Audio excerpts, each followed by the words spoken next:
Okay, we are live. This is House Education on April 22nd. The committee is taking a look at H574. From a process point of view, this bill obviously did not make crossover. It's a relatively short and small item following up on work we had done previously. And the idea here is that this may be something we could attach to the miscellaneous ed bill if and when it comes back from the Senate. So that's really why we are looking at an H bill well after crossover. With that, would Legislative Council please walk us through it? Sure. Good morning, Katie McGinn, Office of Legislative Council. This is a bill to have a stock supply of epinephrine in a child care I don't want to say center because it could be a home-based program facility. This is similar to language you worked on last year, so I'm guessing this would look quite familiar to you. The version that you looked at last year was in Title 16 and it was specific to schools. This language is in Title 33. It's in the child care chapter. And it pretty much lifts the language from Title 16 and puts it in Title 33, making the necessary adjustments for a child care program instead of a school. So with that, let's dive in. We have some definitions that we'll go through. So a designated personnel means an employee or volunteer of a child care provider who has completed training required by the division, meaning the Child Development Division, and who has been authorized by a child care provider to administer epinephrine in accordance with a healthcare professional standing order or protocol pursuant to this section. Epinephrine means a FDA-approved single-use epinephrine delivery system containing a pre-measured single dose of epinephrine. And if you remember the work you did last year, it feels like yesterday.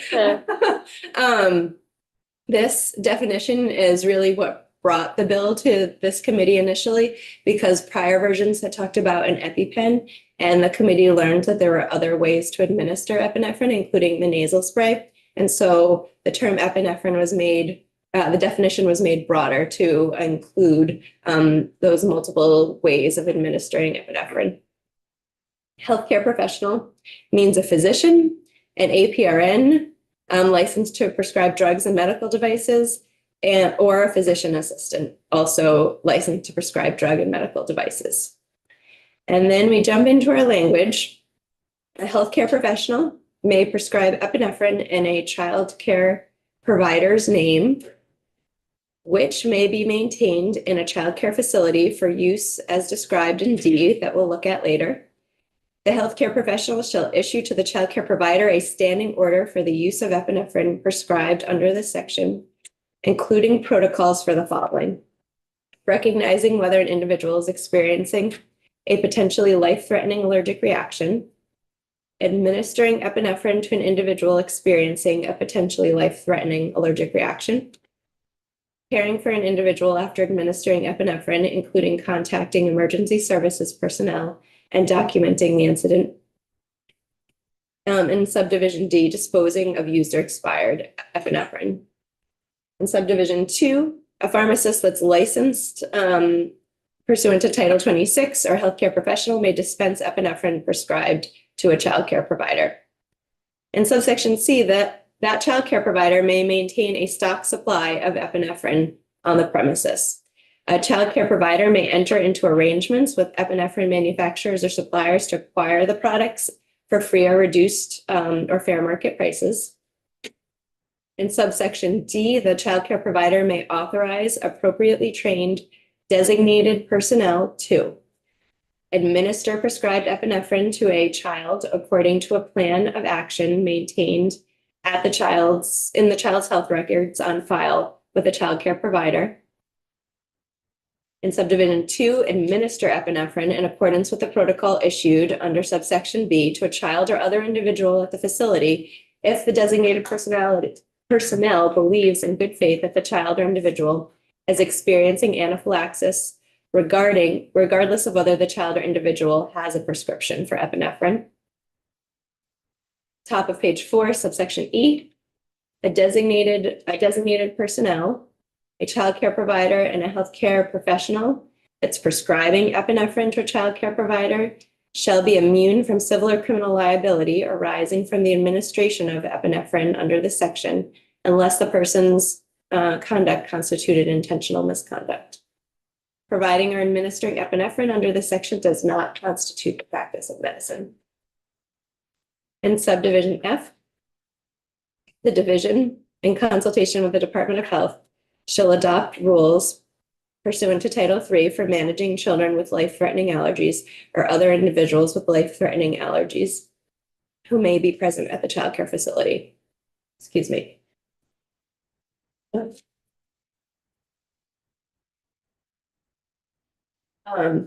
Sorry. Must have had some water. I have tea. I'm okay. The rules shall establish procedures for responding to life-threatening allergic reactions in childcare facilities, including post-emergency procedures.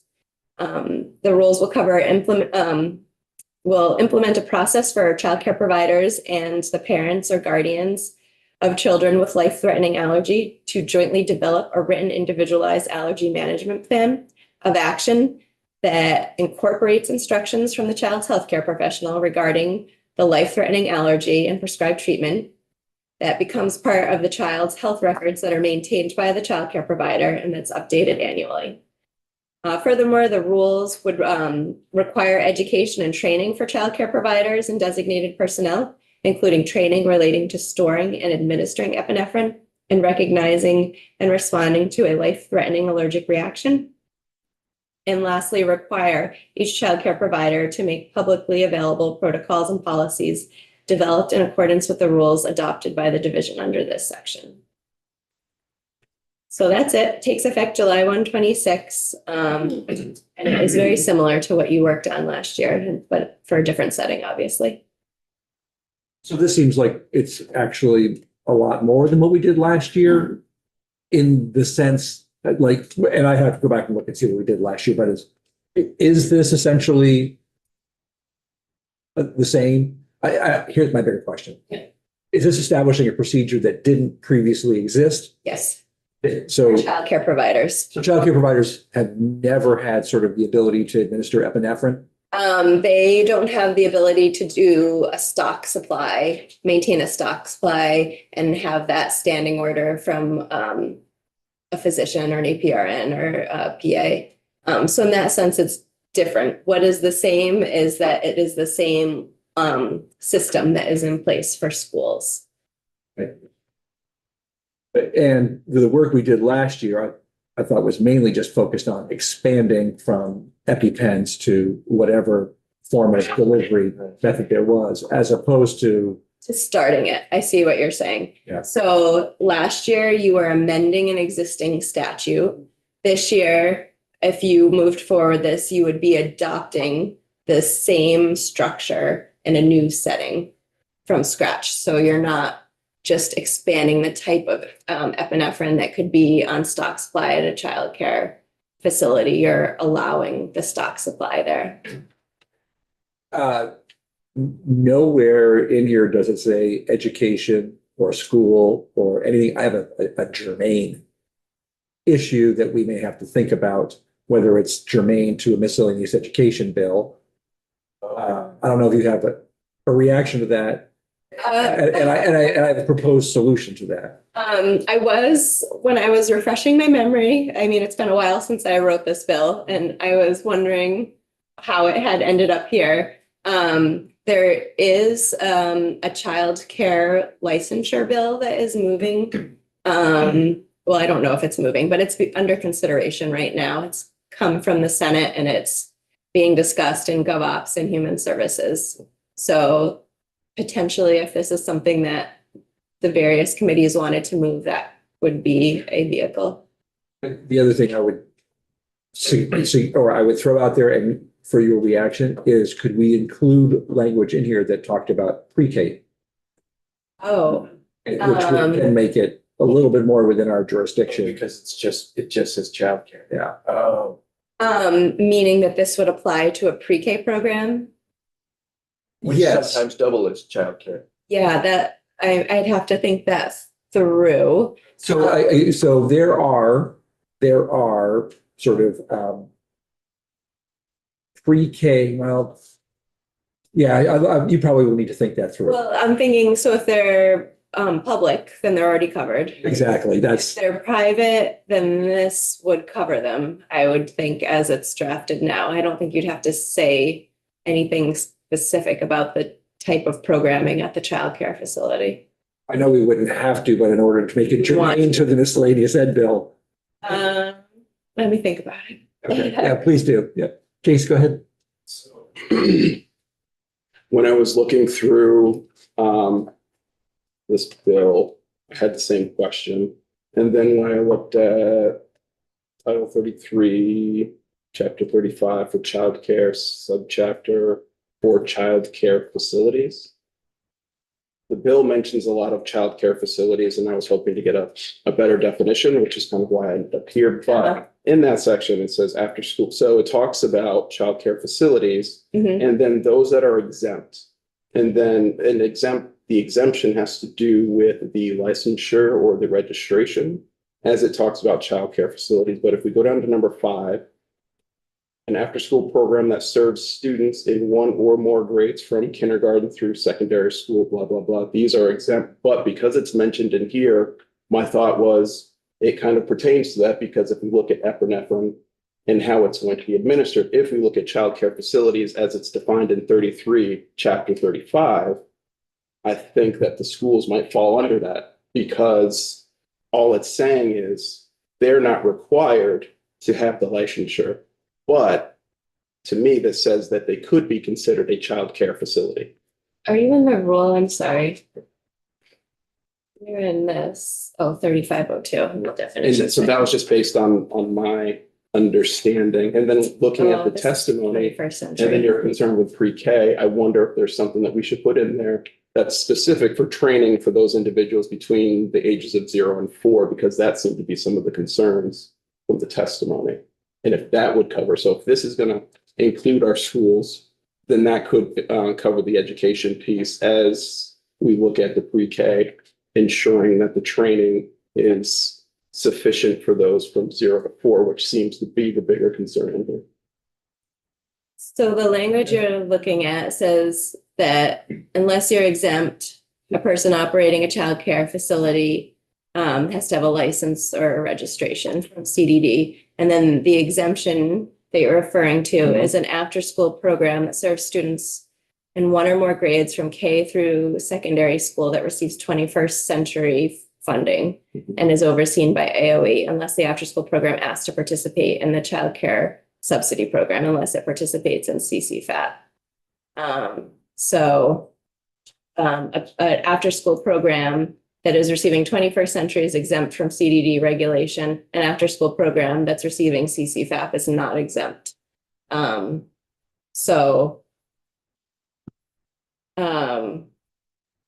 Question, are after-school programs covered in terms of administering epinephrine if needed? That's an interesting question. Let's see, to the extent that they are regulated by CDD, I imagine they would be, although they have a separate rule specific to after-school programs. So I think you'd want to clarify. I think it is a little bit vague as to whether or not a CDD licensed after-school program would be pulled in by this or not. We have a definition of childcare provider means a person licensed or registered by DCF, authorized by the department to provide childcare. And then childcare is developmentally appropriate care and supervision for children under 13 years of age for fewer than 24 hours. So potentially they are carved in by this, but I think for clarity, it doesn't hurt if that is your intention to specify Specify what? that after school is included or is not included. Okay. And, if you are including them in Title 33, you'd be doing the CCFAP, the programs receiving CCFAP, the CDD regulated programs. You wouldn't be doing the programs covered under 21st century funding, which may be already covered under Title 16. Right. That would be a question I'd have to talk through with Beth. So just kind of following that line of reasoning, sorry, I thought this did say pre-K somewhere. I didn't mean to introduce a not germane bill, but so if we did it that way, could we just sort of treat this as belt and suspenders and like then we attach it to that to make sure that the after school is in fact covered and add in the childcare part in that language? I would say, I think probably our best course of action right now is to have legislative council ponder some of these challenges, maybe discuss it with Beth as well.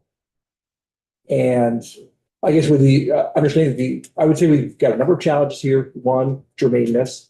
And so with the inclusion of pre-K language, help that.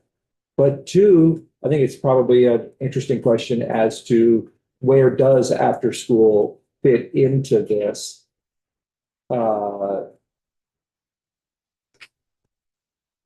Period.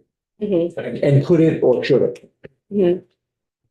I think I would double check the rules. Right now, we have a standalone rule on center-based childcare and preschool programs. We have a standalone rule on family childcare homes. I believe there's a standalone rule on after school. And I don't know if the term childcare providers would apply equally to all. I suspect it would. Yeah. But I'd like a chance to double check what the rules specifically say in terms of the term childcare provider. But we're obviously, I mean, we've got some time here, Mhm. so maybe to leave you to do some thinking and Sure. how we might be able to not only make this germane, but also make sure that we are providing as many sort of safety protocols, yet ability to have epinephrine on hand to protect as many kids as possible. Yeah, great. Any other questions from the committee? Yeah, go ahead. And it's just maybe, it may be irrelevant to education if that's what we kind of push forward through. And I guess otherwise it would just be comments on the bill as a whole. But I went through this and looked at it through the lens that this was going to cover schools as well, based on what I'd said previously. Now, it says a healthcare professional may prescribe epinephrine in a child care provider's name. Mhm. So ABC Child Care Facility, I'm going to prescribe them epinephrine, and then they have the ability to maintain stock. Is that Stock correct? supply. Okay, and currently they don't maintain a stock supply? They don't have statutory authority to do that, no. Okay. Have they been in situations where they have needed it but never had it? Is That that? would be a question for the field. Okay.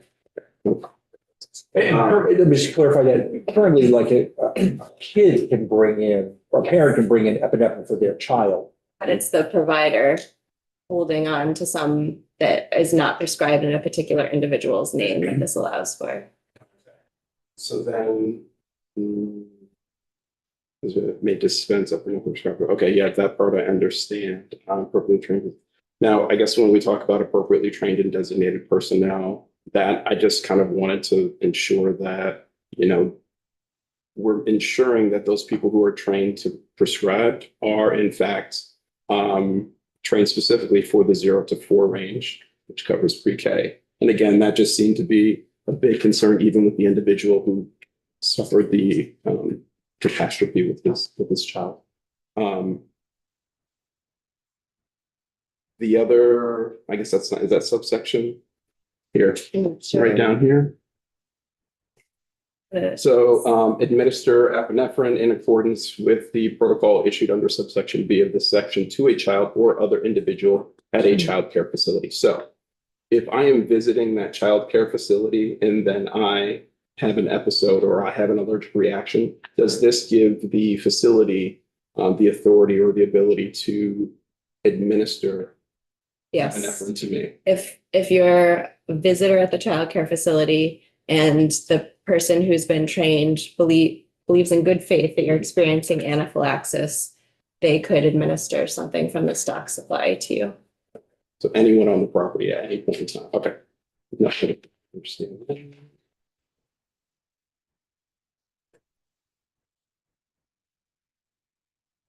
And is it standard practice that, let's say, as a physician, if I prescribe to an entity, and then that entity then administers to someone else, that I am absolved from responsibility as a result of the use of that medication? Is that standard? Can you say that again? Sure. So, okay, so what I'm looking at is the designated personnel, a childcare provider, and a healthcare professional prescribing epinephrine to a childcare provider shall be immune from any civil or criminal liability arising from the administration of the epinephrine under this section. Is that general? Is that standard practice? That is a waiver of liability that is a policy decision. We, in this session alone, have sort of looked at it in the context, of a few different provisions. One that I'm thinking of is you recently looked at H 567 on the floor, and there was language about unaccompanied youth and a provider relying on a certificate to provide services, including healthcare services to that individual. And if you are a provider relying on that certificate in good faith, without intentional misconduct, then your reliance on that certificate, you have a waiver of civil or criminal liability. So that was a policy decision that was made. There was similar language in the immunization bill earlier this year that waived civil and criminal liability if an immunization was administered in good faith without gross misconduct. So it is language that periodically appears in bills, but it's always a policy choice for the legislature. Thank you. Mhm. I appreciate you understanding. Is there similar language to the part you were just talking about within Title 16 as well? Okay.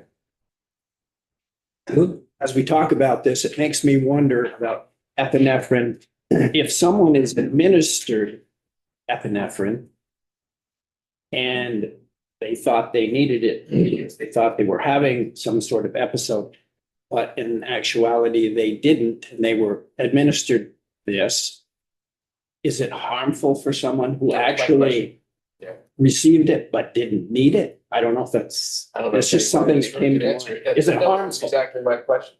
Yeah, like, I mean. I don't think anybody in this room is probably qualified to answer that. But that's a question that would come up, so. Yes. But I think that, this and Title 16 as well says that folks need to be properly trained for enforcement. Yep. So hopefully they will have that information available to them. Status quo right now is that a child would bring in an EpiPen and a provider, likely without training, would have to make the decision whether or not to administer it. So on the one hand, this, gives more protection in that you have these designated personnel at the school who at least have had some training on when to administer. But But I hear your question. I can't answer I that. mean, if I had some and I gave myself a shot of it and I don't need it, is it going to have any ill effect on it? That's my. That was exactly. Yeah. I suspect not, but. All right. Thank you. And thank you for the further thought you're going to put into this Sure. research. No problem. Good to see everyone. Thank you. All right, now we have some folks who have zoomed in, I assume far away. And maybe we'll go to Thomas Silvera. Hey everyone, how are you today? Great, thank you. And please introduce yourself and tell us about your foundation and what brings you to testify today. Yeah, so I'm Thomas Rivera with the Elijah Alavi Foundation. I'm the co-founder and vice president. And the reason why I'm here today is to testify in support of H 574. Thank you all from the House Education Committee for having me.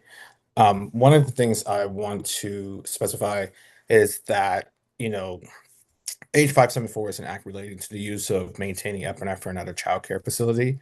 And within our foundation, we created this organization because of the loss of my son Elijah, who had tragically passed away while being exposed to a known allergen in his childcare setting, an educator fed him a food that he was severely allergic to, which caused him to go into anaphylactic shock and soon passing away. They gave him the wrong meal plan. They didn't follow the protocols that were implemented within their school. Anaphylaxis and food allergies is very preventable. And, since then, we have dedicated our lives to ensure that no family experience the loss that we have, and working across the country to pass laws in his name or any laws that we can support, such as H574, to protect the most vulnerable in childcare. Like through our advocacy, we have enacted Elijah's Law in 6 states and also 2 city ordinance across the country. Because we know that food allergy regarding strengthening food allergy policies is very vital and important. Training in emergency preparedness and childcare environment is also important.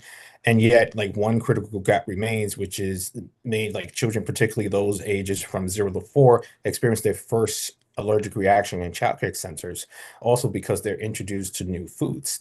So having those early introductions and possibly having an allergic reaction unbeknownst to the parent or the educator, having such bill like this can give the educators and empower them to actually act in the event of emergency to help ward off an allergic reaction by administering epinephrine.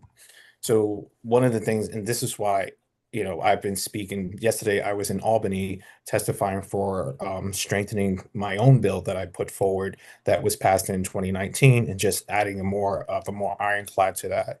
So I know H574 addresses the urgent need by allowing childcare providers to maintain an undesignated stock supply of epinephrine and train designated personnel to administer it in emergencies. So I always say this is not just policy, it's protection. And having a weight-based dose or appropriately dosed epinephrine readily available can mean the difference between life and death, especially those in those most critical moments. Thank you. The point you bring up that many young children are experiencing new foods, often within a child care center or home child care place, without even knowing if they're allergic, is actually very interesting and very compelling. I think that just sort of makes me think, yes, a stock supply of epinephrine on hand and trained personnel is frankly it's an even stronger reason to do that. Yeah. Because we look at it, food allergies is on the rise. It's a heavy prevalence, and especially when it comes to public health. Like there is 5.6 million children with food allergies across the United States. There is 1 in 13 kids, 2 in every classroom. But those statistical analyses are a little bit dated. So now I've been training childcare centers across the country and notice there are higher numbers of children in classrooms with multiple food allergies. Not just dairy or peanuts, you have a child that may have 5 food allergies, another child that has 2, and it will go from like 2 to 3 to 4 or 5 kids within the classroom. So now we have to look at the severity of that. And that's why undesignated stock epinephrine, having it there and having an educator trained to administer epinephrine in the event of emergency. And also to give you a premise, within the Elijah's Law bill that we had passed in 2019 in New York, which has been implemented since 2021. It was passed in 2019, fully implemented in 2021. That bill has already saved 11 lives because educators were prepared, they were trained, they were able to get access to the undesignated stock epinephrine. And within those 11 lives that were saved, 2 educators were saved by that undesignated stock epinephrine because there was access. And an educator who didn't know that they had a peanut allergy was exposed to a granola bar from someone else. And then another educator was able to administer the epinephrine. So they're like, you have stated there are different modes of epinephrine. Those are highly recommended to have undesignated stock. But if you look at childcare, you have to look at a specific doses of epinephrine because, there's nasal epinephrine, there's sublingual epinephrine that's coming out. But the typical epinephrine like auto-injector or, those are more easier to use on, especially a younger child, especially 0 to 4. It makes it a little bit easier to administer. So that's why it's imperative to look at the training and the educational aspects and the undesignated stock epinephrine to be utilized. Have you, what sort of pushback have you experienced as you promoted this around the country? So because my bill is bipartisan, I've never got pushback from legislators. We always got a lot of questions asked, but when we hone in on the importance of the bill and specify why this is needed, we've got pushback from some childcare like unions or entities, but it never overshadowed and it never held up a bill. It always was because of it's almost like a no-brainer type bill, and that's why these bills will push forward.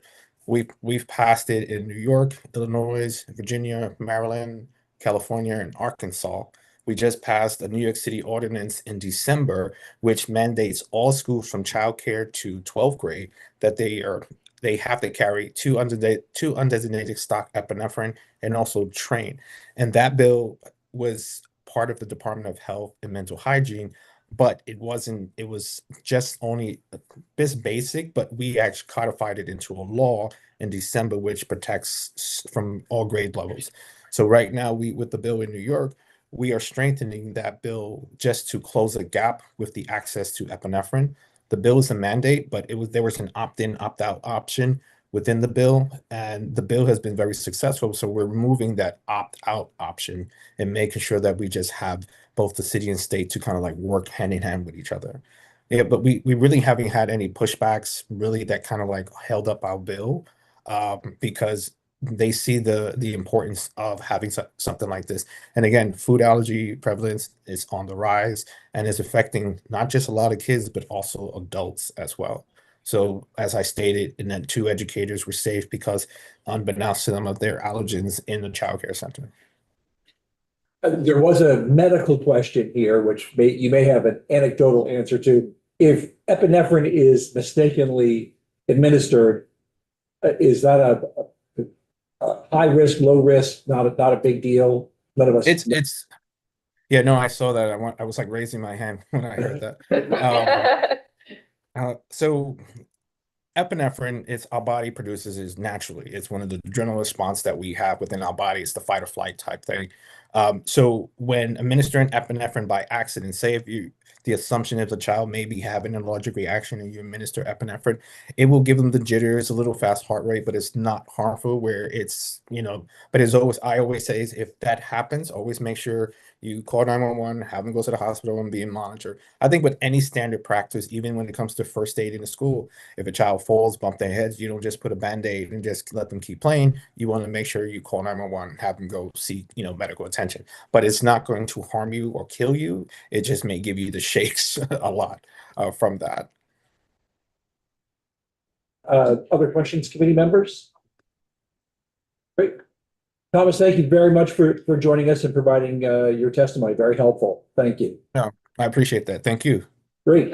And so next up, we have Carl Stein from the Vermont Medical Reserve Corps. Welcome, and the floor is yours. Hello. The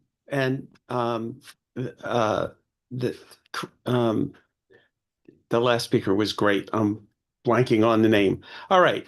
I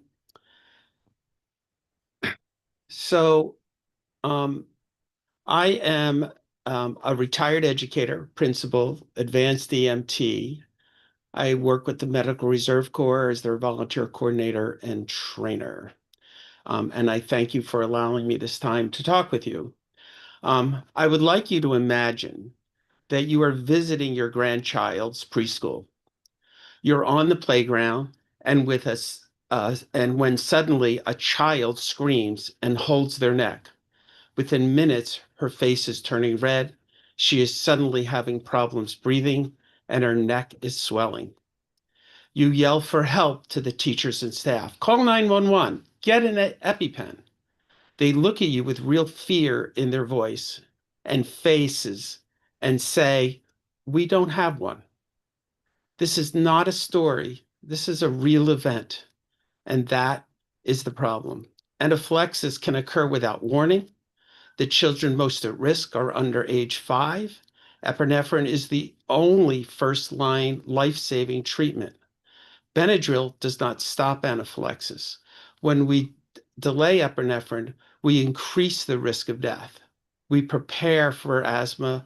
We're prepared for injuries, but first-time anaphylaxis is unpredictable, and many children have no diagnosis and no epinephrine auto-injectors available. Vermont has taken steps to allow public schools to have epinephrine on hand. Nice job.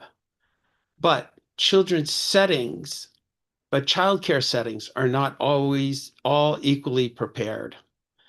This is not a medical debate. It's a preparedness issue. With adults present, have what they need to save a child's life. Because when this happens, there is no time to wait. Thank you for your time. And rather than reading any more from my briefing document, I would like to allow you to have time for questions. Thanks Thank very you. much, Carl. Maybe you could comment on the last question that we had for our previous witness about the risks of administering epi to somebody who may not be in anaphylaxis. Yeah, I mean, he's correct. There is, it is naturally produced in our bodies. All those symptoms he described are true. The things you have, the reason you do have to go to a doctor is because it's a vasoconstrictor. And I can tell you from personal experience, both my son got into my EpiPen in the car and accidentally shot it into his hand.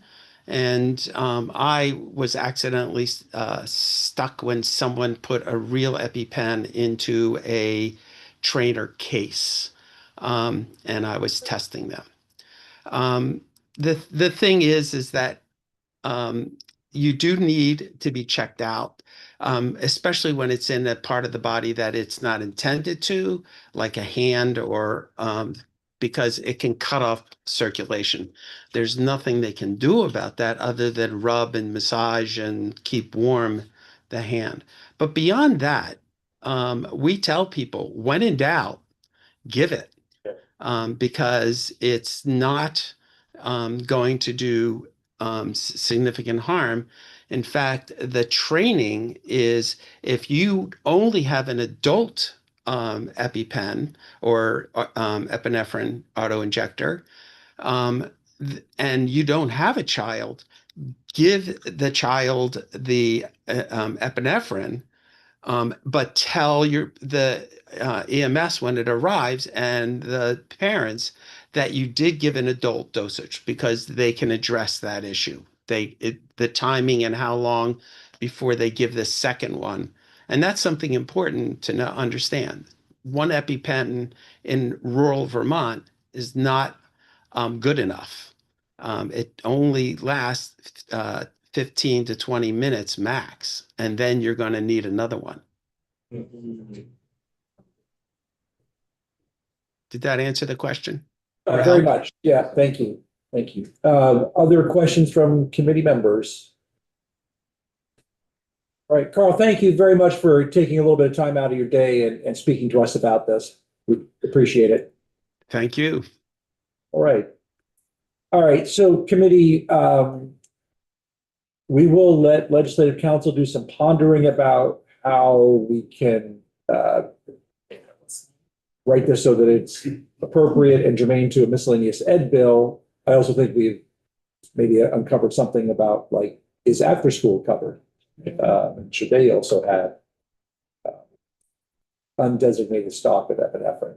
So anyway, we'll come back to this. Do we Yeah, have time to bring in a medical professional to answer that question? we do. Okay, because it looks like on the internet, I'm seeing a lot that kind of goes along with what they're saying. Yeah. If the child is healthy to begin with, Yeah. but if there are other problems, it could get. Carl is an EMT. He's a local EMT in Vermont. I think that, yeah, we can definitely do that. It'll be a while before the bill comes back to us anyway. When they talk stockpile, what are we thinking about? When I think stockpile, I'm thinking a warehouse. Or are we talking about box? It's like a case with a couple in it. Oh, Okay. Yeah, and they probably wouldn't keep too much because it expires and you gotta keep. Stockpiles. We even have aspirin in our first aid kits in my desk. Military ammo. That's what I'm saying. Oh, does the? All right, so listen, we'll take 5 minutes. We're back here at 10 for a quick walkthrough of the fiscal note on the NEK